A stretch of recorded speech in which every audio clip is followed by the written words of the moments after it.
assessore regionale al turismo Sandro Pappalardo. Oggi un momento importante per Taormina e per la Sicilia. Un momento importantissimo, il governo vuole essere accanto a queste bellissime manifestazioni, questo credo che sia uno dei pilastri del folto cartellone che vede Taormina protagonista all'interno di questi spettacoli di Anfiteatro Sicilia, quindi benvengano questi spettacoli non solo come veicolo per incrementare l'incoming turistico ma anche per far vedere le bellezze della nostra regione.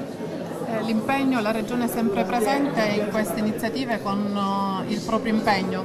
Sicuramente ci siamo stati, ci siamo dal primo momento, ci siamo anche economicamente, non è stato semplice riprendere il via di questa manifestazione, c'era qualche problemino, ce l'abbiamo fatta e quindi siamo tutti contenti. L'augurio che lanciamo per gli appassionati del cinema, per Taormina?